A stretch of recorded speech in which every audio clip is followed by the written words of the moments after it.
In all my prayers for all of you, I always pray with joy because of your partnership in the gospel from until now.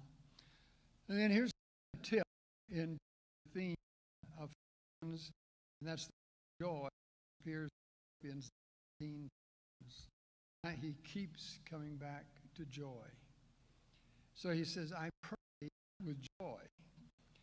And then a few verses later, still in chapter 1, he reminds them, whatever happens, it's almost like saying, regardless of the circumstances, whatever happens, conduct yourselves in a manner worthy of the gospel of Christ.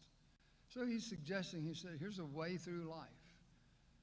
Don't get controlled by the circumstances or by something that happens. Be controlled yourself in a manner worthy of the gospel of Christ. Chapter 2, beginning with verse 2 and really going down through about verse 11, some writers have said is the passage of all of Paul's writing. It's in fact, one writer says it's the most moving passage in all of Paul's this section, and we're all familiar with it. I only have part of it here, but he just says, make my joy, here's joy again, make my joy complete by being like-minded. You know, last time we talked about the situation where Ben Crenshaw talked about his caddy was always using this phrase, we're together. Instead of saying, I agree with you, or what do you think about this putt? No, I kind of think this. He said he'd lean over my shoulder and just say, we're together. And he said he never had understood how much that solidified him in what he was doing.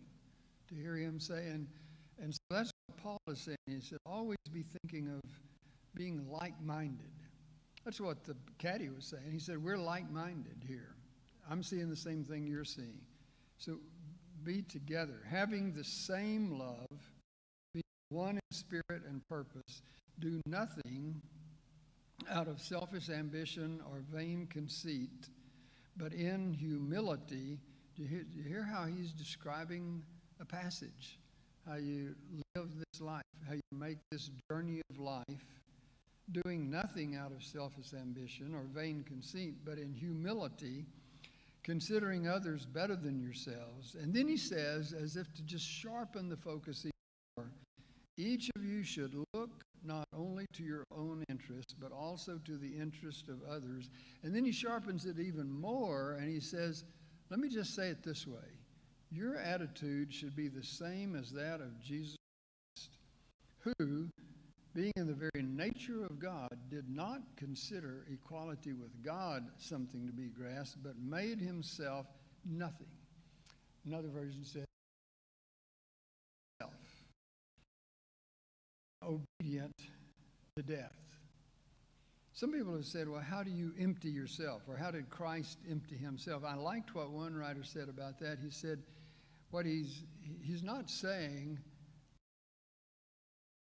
he was of no account or of no worth or of no value, but this writer said, but he emptied himself of the insignia of majesty. Another around with the remind everybody, I'm the Son of God.